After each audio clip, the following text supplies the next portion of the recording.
बिस्मिल्लाहिर्रहमानिर्रहीम अस्सलाम वालेकुम व्यूअर्स पंजाबी कहानियां जो खुश आमदीद आखने स्टोरी व्यूअर्स एक ऐसे शख्स दी है जिहदी एक छोटी जी फैमिली सी। ओदी फैमिली ओदी बीवी सी, एक बेटा सी, एक गुलाम सी, एक गधा सी और एक बकरी सी। ए टोटल ओदा असासा सी और ओदे अहलोयाल सन। एक दिन वो देखदा कि ओदे घर च एक अलहदा ही जगह साइड ते जिहड़ा खलवत सी, अलहदगी सी, तन्हाई सी, उत्थे सुराख है बड़ा जिहा और सुराख दे बाहर एक सोने दा अंडा पिया है। वो अंडे नूं काबू करदा है ते ओह राखी करदा कि इत्थे सोने दा अंडा कित्थों आ गया। वो वेखदा कि काफ़ी देर बाद एक सप अंदर वड़दा उस सुराख च। वो बैठा रहिंदा है रात सारी, वेखदा कि अंदर ही सप रहा है। सप फिर वो सुबह हो जाती है, सुबह वेखदा कि एक सप अंदरों एक अंडा सोने का बाहर निकलिया, नाल ही सप निकलिया तो बाहर तुर गया अपने किसी काम नूं। हुण रूटीन हो गई व्यूअर्स रोज़ दी कि वो सप रात नूं आना, अंदर रात गुजारनी, बिल अपने च सुराख च, सुबह एक आंडा देना ते बाहर निकल जाना करना। वो एक ओहदी रूटीन हो गई। ये भाई हुणा ने जनाब वो आंडा काबू करना, लुका के गल कित्थों रहनी सी। बीवी ने पता लग गया, बच्चे ने पता लग गया, गुलाम ने पता लग, उन्हें सख्ती ने कहता कि गल नूं कितरे दस्सिओ ना। 100 सज्जन हुंदा, 100 दुश्मन हुंदा। व्यूअर्स इंज ही काम चलदा रहा अरसे तक, महीना 2 महीने साल तक कोई उन्होंने नुकसान ना होया, बल्कि रोज़ का एक आंडा मिलता रहा। और आंडे का वजन सी व्यूअर्स एक मिसकाल एक पुरानी इकाई है वजन करन दी। इहदा अज दे दौर च अगर तुसी सोने का हिसाब रखो तो कोई 4.5 माशे का एक मिसकाल बनता है तो 1 तोले सोने च 12 माशे होंदे ने। तो हिसाब कढ़ लो, चंगी दिहाड़ी पे लगदी सी ओहदी। एक दिन व्यूअर की होया कि कुछ साल बाद आंडा रोज़ देन तो 1 साल बाद उन्हें वेख्या कि सप जिहड़ा सुबह जांदा ही बाहर नूं, ओह बाहर जाण दे बजाय उन्हां दे वाड़े वल तुर गया। उत्थे बकरी नूं उन्हें डस्सिया, उत्ते लग्या बाहर नूं। वो लोकी भज्जे गए तो वो एडा कुछ शदीद जहर से उस सप का कि वह बकरी तो उस टाइम थै ते मर गई। उन्होंने बड़ा गुस्सा आया कि यह तो साढ़े इमलाक नूं नुकसान पहुँचाने, इनू डंडा मार के मार छड़ने आ। बीवी ने कहा कि अल्लाह दे बंदिया, बकरी रोज़ का कुछ खांदी सी, देंदी की पा दुध सी है, रोज़ दी 50-60 हज़ार की दिहाड़ी ला रहा, साड़ी सोने का अंडा दे रहा है। अगर नुकसान का वेख्या जाए तो फायदे का वेख्या जाए, मार्जन तो काफ़ी बेहतर है, फारक कराया जाए, बकरी होर लै लांगे, थोड़ा पैसा देन दिया सप सानू। वो बुढ़ी ने समझाया, वो बंदे की गल समझ आई। उन्हें कहा ठीक है। उन्हें कोई इंतकामी कार्रवाई, कोई वह प्रीएम्पटिव ना किया। शाम नूं वापस आया सप, जिधर भी किधर जाता होना अपने सैड बिजनेस से, सुराख च वड़ गया, सुबह निकलिया, आंडा दिता, फिर निकल गया बाहर नूं। फिर भी उसको अरसा गुजर गया, साल को लंघ गया। वो आदमी जड़ा व्यूअर तो अपने इलाके का अमीर तरीन आदमी बन गया। ये हुण जनाब वखरा ही प्रोटोकॉल होना करना।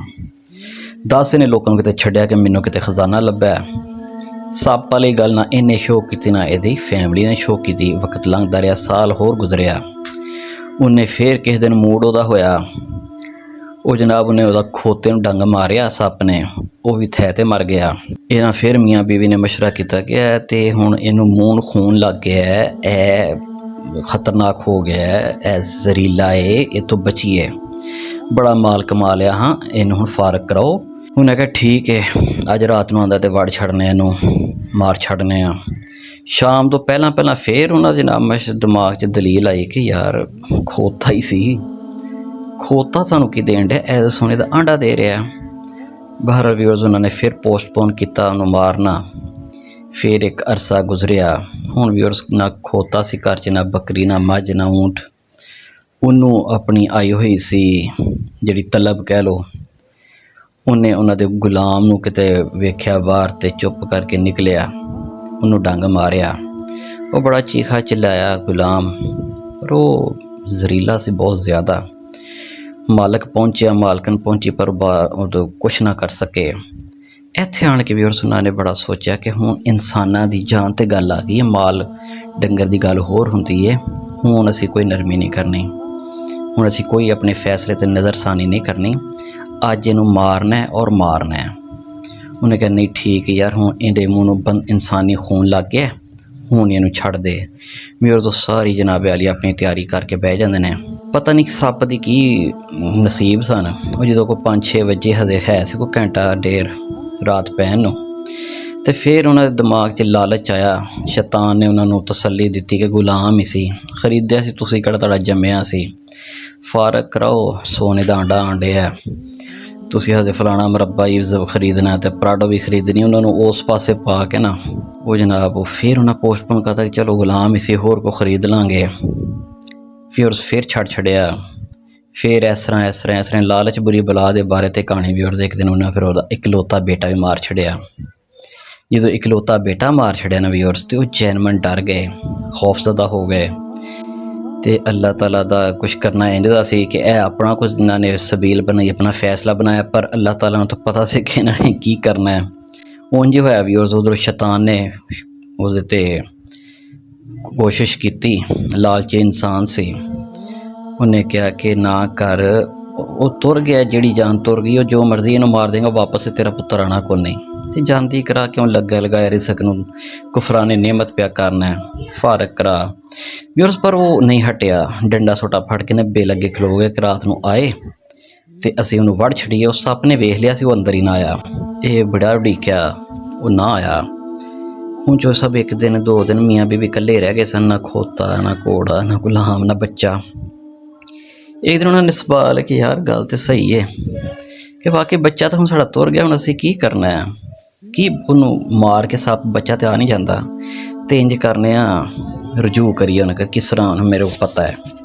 ਉਹ ਜਨਾਬ ਉਹਨਾਂ ਪਾਣੀ ਛਾਣੀ ਤਰੌਂਕਿਆ, ਉਹਦੇ ਬਿੱਲ ਦੇ ਦੁਆਲੇ ਖੁਸ਼ਬੂ ਲਾਈ, ਅਗਰਬੱਤੀ ਲਾਈ, ਪਿਆ ਨਾਲੇ ਦਿਲ ਨਾਲ ਦੁਆ ਕੀਤੀ ਕਿ ਰੱਬਾ ਸਾਡਾ ਸੱਪ ਮੋੜ ਦੇ, ਅਸੀਂ ਹੁਣ ਨਹੀਂ ਮਾਰਦੇ। ਉਹ ਸੱਪ ਜਨਾਬ ਵੇਖ ਨਾ ਪ੍ਰੋਟੋਕੋਲ ਵਾਪਸ ਆ ਜਾਂਦਾ ਹੈ, ਆਣ ਕੇ ਰਹਿਣ ਲੱਗ ਪੈਂਦਾ। ਹੁਣ ਇਹ ਚੋ ਸਭ ਕੋਈ ਨੁਕਸਾਨ ਨਹੀਂ ਕਰਦਾ ਉਹਨਾਂ ਦਾ। ਇਹ ਵੀ ਥੋੜ੍ਹਾ ਜਿਹਾ ਡਰ ਜਾਂਦਾ ਹੈ ਕਿ ਮੈਂ ਕੀ ਕਰਾਂ, ਇਹ ਮੈਨੂੰ ਮਾਰ ਹੀ ਨਾ ਛੱਡਣ। ਇਸ ਜਗ੍ਹਾ ਤੋਂ ਇਲਾਵਾ ਜਨਾਬ ਵਾਲੀ ਕੋਈ ਜਗ੍ਹਾ ਹੀ ਨਹੀਂ ਸੀ ਉਹਦੇ ਪਸੰਦ ਆਉਂਦੀ। ਦਿਮਾਗ ਅੱਧਾ ਕੁ ਮੈਨੂੰ ਲੱਗਦਾ ਸੱਪ ਦਾ ਵੀ ਖਰਾਬ ਸੀ। ਵਕਤ ਗੁਜ਼ਰ ਗਿਆ, ਪਰ ਸੱਪ ਦੀ ਜਿਬਿਲਤ ਸੀ, ਉਹਨੇ ਇੱਕ ਖ਼ਾਸ ਅਰਸੇ ਬਾਅਦ ਡਸਣਾ ਸੀ ਕਿਸੇ ਨਾ ਕਿਸੇ ਨੂੰ। ਘਰ 'ਚ ਕੋਈ ਜਾਨਵਰ ਹੁੰਦਾ, ਕੋਈ ਹੋਰ ਹੁੰਦਾ ਤਾਂ ਸ਼ਾਇਦ ਉਹਨੂੰ ਡਸ ਲੈਂਦਾ। ਅਖੀਰ ਉਹ ਆਪਣੀ ਜਿਬਿਲਤ 'ਤੇ, ਆਪਣੀ ਫਿਤਰਤ 'ਤੇ ਕਾਬੂ ਨਾ ਪਾ ਸਕਿਆ। ਇੱਕ ਦਿਨ ਆਵਾਜ਼ਾਰ ਹੋ ਕੇ ਉਹਦੇ ਵੀ ਸੱਪ ਦੇ ਦੰਦ ਭਰ ਗਏ ਸਨ, ਬਹੁਤੇ ਦਿਮਾਗ ਨੂੰ ਚੜ੍ਹਨ ਡਿਆ ਸੀ ਉਹਦੇ ਵਿਸ। ਉਹਨੇ ਉਸ ਸ਼ਖਸ ਦੀ ਬੀਵੀ ਨੂੰ ਫੜਕਾ ਛੱਡਿਆ, ਵੱਢਿਆ ਉਹਨੂੰ, ਥੈ ਤੇ ਮਰ ਗਈ, ਆਪ ਦੌੜ ਗਿਆ।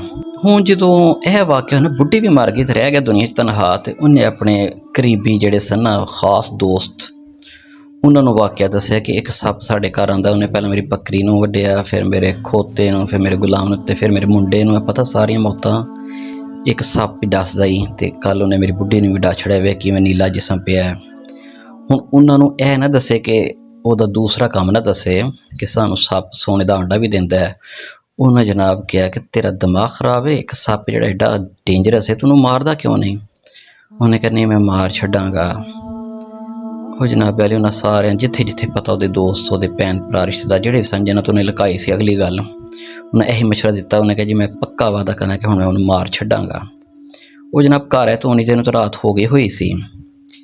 ਰਾਤ ਆਣ ਕੇ ਕਿਤੇ ਸੱਪ ਅੰਦਰ ਵੜ ਗਿਆ ਸੀ। ਉਹ ਹੁਣ ਢੀਕੇ ਸੱਪ ਡੰਡਾ ਲੈ ਕੇ ਨਾ ਬਾਹਰ ਬਹਿ ਰਿਹਾ ਬੰਦਾ। ਉਹਨੇ ਕਿਹਾ ਕਿ ਅੱਜ ਨਹੀਂ ਤੂੰ ਛੱਡ, ਤੈਨੂੰ ਮੈਂ ਛੱਡਦਾ। ਵਿਅਰਜ਼ੋ ਰਾਤ ਸਾਰੀ ਲੰਘ ਗਈ ਤੇ ਸੁਬਾਹ ਨੂੰ ਉਹਨੂੰ ਪਤਾ ਸੀ ਆਂਡਾ ਉਹਨੇ ਦੇਣਾ ਹੈ। ਸੁਬਾਹ ਨੂੰ ਵੀ ਉਹ ਸੱਪ ਨੇ ਆਂਡਾ ਨਾ ਦਿੱਤਾ, ਹੀਰਾ ਦਿੱਤਾ, ਇੱਕ ਖੂਬਸੂਰਤ ਹੀਰਾ, ਓਡੇ ਹੀ ਵਜ਼ਨ ਦਾ, ਓਡੇ ਹੀ ਜਿਸਮ ਦਾ ਜਿੱਡਾ ਸੋਨਾ ਹੁੰਦਾ ਸੀ। ਉਹਦੇ ਬਿੱਲ 'ਚੋਂ ਹੀਰਾ ਨਿਕਲਿਆ। ਹੁਣ ਹੀਰੇ ਤੇ ਸੋਨੇ ਦੀ ਕੀਮਤ ਜ਼ਮੀਨ ਅਸਮਾਨ ਦਾ ਫ਼ਰਕ। ਉਹਨੂੰ ਫੇਰ ਪੜ੍ਹਨਾ ਪਿਆ। ਅੱਲਾਹ ਤਾਲਾ ਵੱਲੋਂ ਉਹਦੀ ਕੋਈ ਅਜ਼ਮਾਇਸ਼ ਸੀ, ਉਹਦਾ ਅੰਜਾਮ ਅੱਲਾਹ ਨੇ ਕੁਛ ਇੰਝ ਦਾ ਲਿਖ ਛੱਡਿਆ ਸੀ। ਉਹ ਹੀਰਾ ਫੜ ਕੇ ਤੇ ਸੋਚੀ ਪੈ ਗਿਆ। ਸੱਪ ਨਿਕਲ ਕੇ ਬਾਹਰ ਤੁਰ ਗਿਆ। ਉਹਨੇ ਸੋਚਿਆ ਕਿ ਯਾਰ ਗੱਲ ਇਹ ਵੇ, ਇਹਨੂੰ ਮਾਰ ਛੱਡਾਂਗਾ ਤੇ ਮੇਰੀ ਨਾ ਬੀਵੀ ਵਾਪਸ ਆਣੀ, ਨਾ ਬੱਚਾ, ਨਾ ਖੋਤਾ, ਨਾ ਮੁੰਡਾ, ਨਾ ਗੁਲਾਮ, ਨਾ ਬੱਕਰੀ, ਤੇ ਕੀ ਹੈ ਫਰਕ ਕਰਾਓ। ਚਲੋ ਹੁਣ ਜੋ ਲੱਭਦਾ ਉਹ ਤੇ ਲਵੋ ਨਾ ਇਸ ਕੰਜਰ ਕੋਲੋਂ। ਹੁਣ ਕੀ ਹੈ ਮੇਰੇ ਕੋਲ ਗਵਾਉਣ ਲਈ? ਪਰ ਵਿਅਰਜ਼ ਇੱਥੇ ਉਹ ਬਹੁਤ ਗੁੰਮਰਾਹ ਸੀ। ਉਹਦੀ ਇਸ ਗੱਲ ਦੇ ਉੱਤੇ ਉਹਨੂੰ ਨਹੀਂ ਪਤਾ ਕਿ ਕੀ ਕਹਿਣ ਡਿਆ। ਉਸ ਤੋਂ ਇਲਾਵਾ ਉਹ ਖੁਦ ਵੀ ਤਾਂ ਉਹਦਾ ਨਿਸ਼ਾਨਾ ਬਣ ਸਕਦਾ ਹੈ। ਇਹ ਗੱਲ ਉਹਦੇ ਜ਼ਿਹਨ ਤੋਂ ਫੇਰ ਸ਼ੈਤਾਨ ਨੇ ਫਰਾਮੋਸ਼ ਕਰ ਦਿੱਤੀ। ਵਿਅਰਜ਼ ਸ਼ਾਮ ਨੂੰ ਆਇਆ, ਬਿੱਲ 'ਚ ਵੜ ਗਿਆ। ਉਹਨੇ ਉਹਨੂੰ ਕੁਛ ਨਹੀਂ ਕਿਹਾ, ਨਾ ਉਹਦੇ ਨਾਲ ਕੋਈ ਛੇੜਛਾੜ ਕੀਤੀ। ਹੁਣ ਰੋਜ਼ ਦਾ ਮਾਮੂਲ ਕੀ ਬਣਿਆ ਵਿਅਰਜ਼ ਕੇ ਸੱਪ ਰੋਜ਼ ਹੀਰੇ ਦਾ ਆਂਡਾ ਦੇਣ ਲੱਗ ਪਿਆ। ਵਕਤ ਗੁਜ਼ਰਦਾ ਰਿਹਾ। ਹੁਣ ਇਹਨੂੰ ਥੋੜ੍ਹੀ ਜਿਹੀ ਸਿਕਿਉਰਿਟੀ ਕ੍ਰਾਈਸਿਸ ਸਨ ਇਹਦੇ ਨਾਲ। ਇਹਨੇ ਉਹ ਸਾਰਾ ਸੋਨਾ, ਮੋਤੀ, ਹੀਰੇ ਜੋ ਸੀ ਇਹਨੇ ਬਣਾਇਆ ਸੀ, ਇਹਨੇ ਉੱਥੇ ਬਿੱਲ ਦੇ ਕੋਲ ਹੀ ਨਾ, ਕਿਉਂਕਿ ਉਜਾੜ ਜਿਹੀ ਜਗ੍ਹਾ ਸੀ, ਉੱਥੇ ਕਿਸੇ ਨੂੰ ਸ਼ੱਕ ਨਹੀਂ ਪੈਂਦਾ, ਉੱਥੇ ਇੱਕ ਵੱਡਾ ਜਿਹਾ ਟੋਇਆ ਮਾਰਿਆ, ਸਾਰੇ ਆਂਡੇ ਸੋਨੇ ਦੇ ਤੇ ਹੀਰੇ ਉੱਥੇ ਦਫਨਾ ਛੱਡੇ ਕਿ ਮੈਂ ਇਕੱਲਾ ਹੁੰਨਾ, ਘਰ 'ਚ ਕੋਈ ਚੋਰੀ ਨਾ ਕਰਕੇ ਲੈ ਜਾਏ। ਮੈਂ ਤਾਂ ਇਸ ਚੀਜ਼ ਲਈ ਬੜਾ ਕੁਛ ਗਵਾ ਲਿਆ। ਜਦੋਂ ਉਹਨੇ ਕੜਾ ਕੱਢ ਕੇ ਸਾਰੀਆਂ ਚੀਜ਼ਾਂ ਸੇਵ ਕਰ ਲਈਆਂ ਨਾ, ਤੇ ਇੰਨਾ ਥੱਕ ਗਿਆ ਕਿ ਉਹਦੀ ਉੱਥੇ ਨੀਂਦ ਆ ਗਈ ਉਹਨੂੰ। ਉਧਰੋਂ ਜਨਾਬ ਦਿਨ ਚੜ੍ਹ ਗਿਆ, ਸੱਪ ਹੁਣੀ ਬਾਹਰ ਆਏ, ਇੱਕ ਵਕਤ ਗੁਜ਼ਰ ਗਿਆ ਸੀ, ਉਹਦੀ ਜਬਿਲਤ ਆ ਗਈ ਸੀ, ਉਹਦੀ ਫਿਤਰਤ ਦਾ ਟਾਈਮ ਹੋ ਗਿਆ ਸੀ।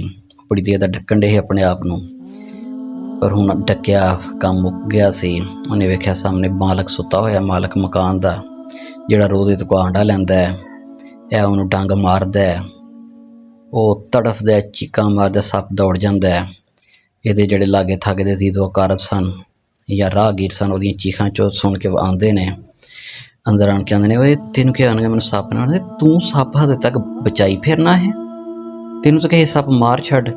ਉਹ ਕਹਿੰਦਾ ਤੁਹਾਨੂੰ ਮੈਂ ਸਾਰੀ ਗੱਲ ਨਹੀਂ ਦੱਸੀ, ਅਸਲ 'ਚ ਸੱਪ ਸੋਨੇ ਦਾ ਆਂਡਾ ਦਿੰਦਾ ਸੀ, ਪਰ ਜਦੋਂ ਇਹਨੇ ਮੇਰੀ ਬੁੱਢੀ ਨੂੰ ਮਾਰਿਆ ਤੇ ਮੈਂ ਫੈਸਲਾ ਕਰ ਲਿਆ ਤੁਸੀਂ ਵੀ ਮੈਨੂੰ ਮਸ਼ਵਰਾ ਦੇ ਕੇ ਇਹਨੂੰ ਮਾਰ ਛੱਡ, ਤੇ ਉਦੋਂ ਇਹਨੇ ਉਸ ਤੋਂ ਬਾਅਦ ਇਹਨੇ ਹੀਰੇ ਦਾ ਆਂਡਾ ਦੇਣ ਲੱਗ ਪਿਆ ਸੀ। ਤੇ ਮੈਂ ਲਾਲਚ 'ਚ ਆ ਗਿਆ ਤੇ ਮੈਂ ਫਿਰ ਇਹਨੂੰ ਕੁਛ ਨਹੀਂ ਕਿਹਾ, ਤੇ ਅੱਜ ਇਹਨੇ ਮੈਨੂੰ ਵੀ ਡਾਂਗਾ ਮਾਰਤਾ, ਤੇ ਮੈਂ ਤਾਂ ਹੁਣ ਘੜੀ ਪਲ ਦਾ ਮਹਿਮਾਨ ਆ। ਤੇ ਤੁਸੀਂ ਇੰਝ ਕਰਨਾ, ਇਹ ਸਾਹਮਣੇ ਜਿਹੜੀ ਥਾਂ ਨਹੀਂ ਕੱਚੀ ਮਿੱਟੀ ਨਜ਼ਰ ਆਉਣ ਡਈ, ਇਹਨੂੰ ਪੁੱਟਿਓ ਤੇ ਇਹਦੇ ਥੱਲੇ ਸਾਰੇ ਉਹ ਸੋਨੇ ਦੇ ਆਂਡੇ ਤੇ ਹੀਰੇ ਮੋਤੀ ਜੋ ਇਸ ਸੱਪ ਨੇ ਸਾਨੂੰ ਜਿਹੜਾ ਸੋਨਾ ਮਾਲ ਮਿਕਦਾਰ ਦਿੱਤਾ ਸੀ, ਉਹ ਸਭ ਕੁਛ ਇੱਥੇ ਦਫਨ ਜੇ। ਮੇਰੇ ਤੇ ਕਿਸੇ ਕੰਮ ਆ ਨਹੀਂ ਸਕਦਾ, ਤੇ ਤੁਸੀਂ ਹੁਣ ਇਹਨੂੰ ਵੰਡ ਲਿਓ, ਕੋਈ ਗਰੀਬਾਂ ਨੂੰ ਦੇ ਦਿਓ, ਹਰੇ ਕੋ ਮੇਰੇ ਲਈ ਦੁਆ ਕਰ ਛੱਡਿਓ। ਵੀ ਉਸ ਬੰਦਿਆਂ ਦੇ ਕਿ ਅੱਲਾ ਦਿਆ ਬੰਦਿਆ, ਤੂੰ ਇਹਨਾਂ ਚੀਜ਼ਾਂ ਲਈ ਜਿਹੜੀਆਂ ਹੁਣ ਤੇਰੇ ਕਿਸੇ ਕੰਮ ਨਹੀਂ ਰਹੀਆਂ, ਬਲਕਿ ਲੋਕੀ ਇਹ ਤੋਂ ਫਾਇਦਾ ਉਠਾਉਣਗੇ, ਤੂੰ ਇਹਨਾਂ ਲਈ ਕਿੱਡਾ ਘਾਟੇ ਦਾ ਸੌਦਾ ਕੀਤਾ। ਤੇ ਵੀ ਉਸ ਬੰਦੇ ਕੋਲ ਪਛਤਾਣ ਲਈ ਕੋਈ ਹੁਣ ਵਕਤ ਨਹੀਂ ਸੀ, ਉਹ ਆਪਣੇ ਅਖੀਰ 'ਤੇ ਜਾ ਰਿਹਾ ਸੀ, ਔਰ 2 ਮਿੰਟ ਬਾਅਦ ਉਹ ਹਿਚਕੀਆਂ ਲੈਂਦਾ ਹੋਇਆ ਦੁਨੀਆ ਛੱਡ ਕੇ ਚਲਾ ਗਿਆ। ਵੀ ਔਰ ਹਰ ਵਾਕਿਆ, ਹਰ ਕਹਾਣੀ ਆਪਣੇ ਅੰਦਰ ਇੱਕ ਬੜਾ ਲੈਸਨ ਰੱਖਦੇ ਨੇ। ਇਹ ਕਹਾਣੀ ਦਾ ਵੀ ਲਾਲਚ ਬੁਰੀ ਬਲਾ ਹੈ, ਸਭ ਨਾਲ ਵੱਡਾ ਲੈਸਨ ਹੈ, ਸਭ ਵੱਡਾ ਸਬਕ ਹੈ। ਉਮੀਦ ਕਰਨੇ ਕਿ ਤੁਹਾਨੂੰ ਪੰਜਾਬੀ ਕਹਾਣੀਆਂ ਦੀ ਅੱਜ ਦੀ ਸਟੋਰੀ ਅੱਛੀ ਲੱਗੀ ਹੋਏਗੀ। ਅਗਰ ਤੁਹਾਨੂੰ ਸਾਡੀ ਸਟੋਰੀਆਂ ਅੱਛੀਆਂ ਲੱਗ ਰਹੀਆਂ ਨੇ ਤਾਂ ਸਾਡੇ ਚੈਨਲ ਨੂੰ ਸਬਸਕ੍ਰਾਈਬ ਕਰ ਦਿਓ। ਇਜਾਜ਼ਤ ਦਿਓ, ਅੱਲਾ ਦੇ ਹਵਾਲੇ। ਅੱਲਾ ਹਾਫਿਜ਼।